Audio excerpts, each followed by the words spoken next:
All right, guys, welcome back. So in this video, we're going to talk about the basics of artificial intelligence and the basics of how we're going to profit from it. So, but before we do that, let's first talk about this, the AI elephant in the room, which is this training already obsolete? And that's a totally valid concern, considering how fast AI is changing. It's changing rapidly, and it's on us to really stay on top of those changes. However, it's been out for over 2 years now, and this is not a fad. This is not going away. And how to use NLP type things like ChatGPT, the fundamentals really haven't changed.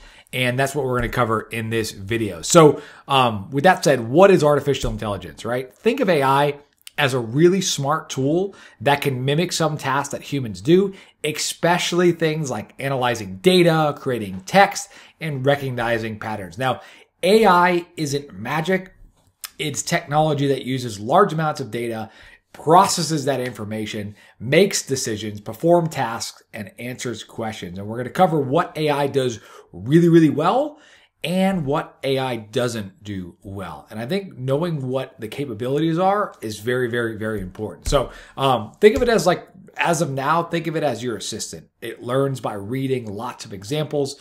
ChatGPT 3 and ChatGPT 4, there'll probably be ChatGPT 6. Every time they do that, they're upgrading the amount of data that the AI is being trained on, right? So think of it as an assistant that is reading lots of, millions of books overnight. It reads through tons of data, text, images, and it learns patterns. And from those patterns, once it's learned that, it can respond to questions, it can create new content, and it makes decisions based off of those patterns, okay?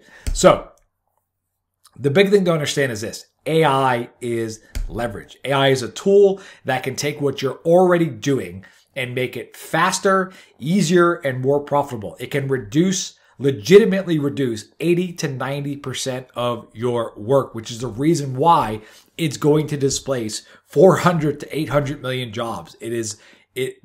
This technology is going to create more millionaires than the internet, like I talked about. It's going to do that because it is leverage. Leverage removes jobs, and it gets people up to more creative work and more problem thinking. So one thing AI does not do is it won't think for you. In fact, the outputs you get from AI, which we're going to cover, is really largely determined on the input and your thinking, which is good news. Like, everyone's worried that AI is going to replace them. However, that is not the case. So let's cover some AI snake oil, right? There's a lot of crazy talk out there from people who don't really know what AI is, right? They think it's like robots that are going to take over the world. So let's talk about what AI can do really well, and let's talk about what it can't do. So what it can't do yet, and there's a big yet, is it really can't do, it has to be guided. So you can't go type in 5 words and say, create me a full 10-page website for a real estate agent, and it does it perfectly, like, yet, right? I don't know how it's ever going to get there because there has to be thinking involved. So it definitely can't make a clone of you or your client on video without looking creepy as of now. So you never have to make videos again. Lots of people use videos of themselves, like, hey, this is AI Mike Marin, right? To sell their AI courses. However, I haven't seen anyone using that in business other than a gimmick to sell their AI program. So, this is not something that you're going to be able to do for your clients yet, right? I'm sure it will get there. The technology is obviously there, with Hollywood and all of that to be able to do that stuff, but it's just not there yet for us. I'm not saying it won't be there. It won't write the perfect webinar or sales script that will 10x your sales just by telling it, hey, this is my business, write me the perfect sales script to skyrocket sales. Not yet, right? It won't do your sales calls and customer support for you yet. It will displace customer support 100%, and it will displace entry-level sales. It's going to be, in fact, very, very good if you have a sales team where everything is known. Like AI does very well when the variables are known and it has known data of what works, right? It's why it's very good at chess, and years ago it was able to beat the best human, right? So it's not going to do what I consider the wizard work, which is developing sales scripts, understanding objection handling, figuring out how to position yourself, creating stuff from scratch. But when you have a process dialed in, I think it's going to become very, very good at allowing you to remove yourself from the sales process, which is why learning marketing is not going to get replaced. But I think sales actually can be, but not yet. So that's good news. Not yet. If you learn this stuff, it'll be good news when it does get replaced, because then you don't have to have a sales team, right? Which is great. Building and scaling a successful and highly profitable business for you on autopilot. Again, just by typing in a few words, again, not going to happen just yet. So with that said, 6 things that AI does really, really well is number 1, translation, language translation. And we've already used this in my business. We did this in the final expense market for insurance agents. We were driving leads in the US, and we had agents that could speak Spanish, and we were able to translate using ChatGPT perfectly the ads to Spanish, generate Spanish ads, which were much cheaper due to supply and demand, not as many marketers in Spanish. And we were able to have very, very successful campaigns and sell leads in Spanish, even though I have no idea how to speak Spanish. So that's number 1. It's very good at language transition. It's actually what it was developed for. Number 2, it's good at transcription. So it's very good at transcribing things. There's like Riverside RM, I think even Chat, a lot of them can do transcription. Driving assist, right? Like my Tesla, it can do full self-drive, right? AI is very, very good at that. It's very good at coding assist, right? Very good at art and video generation. We're going to go into that, right? You could create, really do a lot of social media posts and a lot of cool artwork. In fact, most of the artwork in this presentation, I don't go to Google anymore. If we go back, like this, pretty cool image. That was created by AI, right? That was created by AI. Supposed to be the Archimedes lever. That was created by AI. And the elephant in the room, that was created by AI. So, and that's really basic prompting. I'm not even being quite advanced with it. So let me pop here. It could also, and what it does really, really well is what I consider the word games, which is really the technology of natural language processing, which is summarization. So it's very good at, you could feed it a book and say, summarize the book for me. It's very good at categorization and extrapolation, right? And that is really what ChatGPT is doing. It is, again, the best analogy I've heard for this was from Naval Ravikant, which is really this type of AI. It is an adder and subtractor of words. So it can summarize and subtract words. And if you give it stuff to go off of, it can extrapolate out and add words to it, which is very helpful if we're trying to create marketing materials. Now, if you give it like nothing to go off of, it's going to do a pretty bad job. But if you give it good examples of what good advertising campaigns look like, and if you know what you're doing, right? Someone like me who's been in this space forever, I know examples. I have swipe files of all working campaigns in every industry. So I can take those, feed those up to chat. I'll share them with you, and we can have chat change out the niche, follow the structures of good advertising principles, and come out with really, really good inputs. Now, if you don't have that stuff, it's not going to do that great of a job. However, again, that's really what it does well. And the big 3 is really writing, coding, and researching.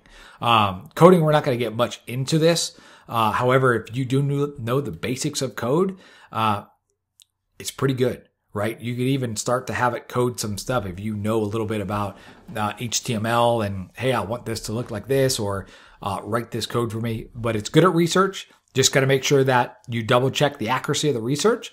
And it's also very good at writing. So here's some quick AI terms, which is just so we're on the same page here. OpenAI, that's the 800-pound gorilla. Founded in 2015 by Sam Altman and Elon Musk, who seems to be behind everything. And this is what developed ChatGPT, which is really what made the massive, massive splash of AI and everyone crying that AI is going to replace everything. ChatGPT is one of them. Now there's many. There's Bard, there's Claude, which I actually think produces better results, but we'll go into that. But in generative artificial intelligence, chatbot. It was developed by OpenAI, so you could talk back and forth with it. And it passed the Turing test, which is very, very impressive in terms of Alan Turing, who's one of the godfathers of AI, is able to fake being a human. So that was launched in 2022.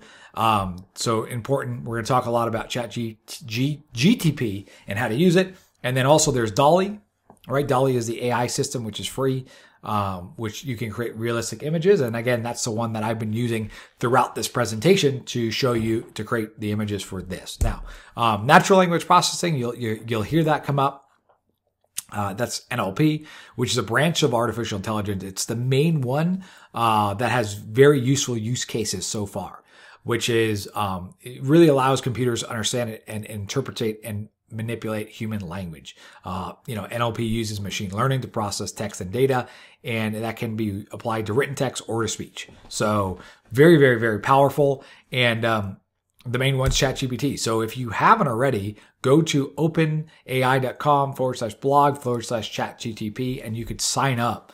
I don't think I need to do a video on how to sign up. Very simple. Sign up, fill in your details, and you can get a free account so that you could start to message back and forth. I recommend the paid account. I think it's like $20 a month. You get just to get the newest features. You might not need it, but I've had the paid account since they offered it, right? So if we pop here, and I'll throw up my ChatGTP over here. Actually, if you go here, and you could just go Chat GTP, right? And then you would go here and just sign up, right? So if you sign up here, you just enter in your email address. It's going to have you verify it, and you'll be signed up. So I'm going to pull over my ChatGPT here. This is what it will look like. Up here, you can choose what model you're on. So this is like the newest one, like advanced reasoning. This might be even more advanced. This right here is 4.0, right? You could actually try the 4 legacy model. It just keeps getting better, but we're going to choose the 4.0. And what's kind of cool is you could say, write me 5 emails promoting a local tanning salon in Henderson, Nevada, with a call to action of 50% off your first tan, right? So you'll see pretty cool how this is, and look at that. So it'll start to right away, and these right here is actually a pretty decent email already, right? Considering most companies don't email at all, this is pretty amazing. And then what we could do is that's one. And again, this stuff that I used to sell this back in 2012, and I stopped selling it, email copywriting, because it would take me so long to create these email follow-up sequences. But if you know how to direct this, which I'm going to show you, look at this. This is already email 3. And what we could do here is we could say, please make this funny and witty, so people laugh, right? You just talk to it like a regular human being. Looks like a tropical snack, 50% off. Look like a tropical snack. Are you tired of looking like a ghost haunting your own mirror? Say goodbye to Casper and hello to a bronze beauty. At Blank Tanning Salon, we specialize in tans that look so natural your friends will be asking which beak you secretly flew off to. For a limited time, we're giving you 50% off your first tan because let's face it, life's too short to be pale. Your glow-getting perks at Tanning Salon, no awkward orange tones, we promise. A streak of free golden glow. So as you can see, pretty amazing. And again, I can show you how to, it gets better and better off of this, but again, you want to be specific. We'll cover all this. What you don't want to say, right, is like, write me a Facebook ad. It's not going to do a great job with that. But anyway, just wanted to show you that. Let me pop back up the presentation here as that writes away. Like, it's pretty crazy. Like, this is just working as we're talking here. So let me pop this up. So that's like a quick little demo of what it does. So here's how ChatGPT really, really works. And again, you don't need to really understand how it works. I've kind of gone down the rabbit hole. I actually picked up a artificial intelligence textbook, the main one. If you look on Amazon, it's a pretty difficult book, but you don't need to go down that rabbit hole is what I'm saying. Like, think of AI like a car.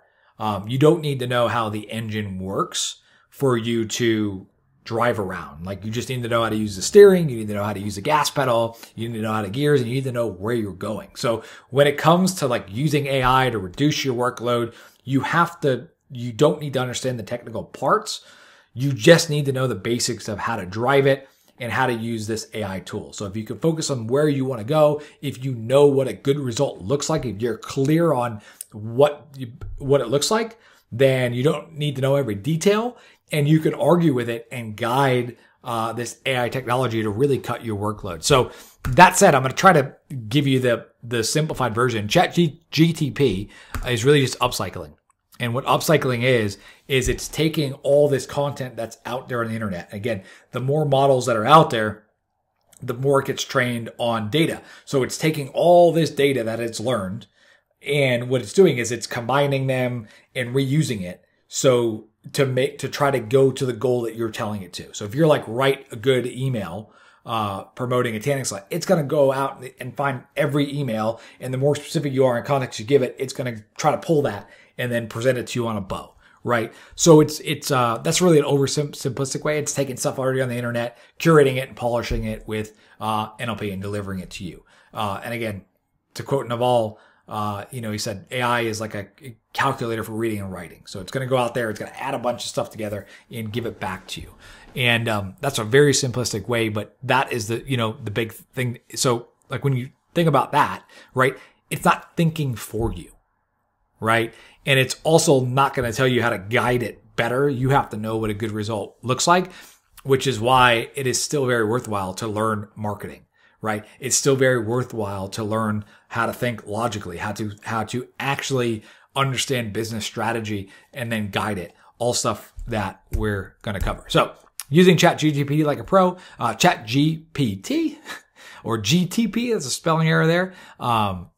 Is a natural language model. It's not command-based, which means you need to describe in plain language what it is that you want.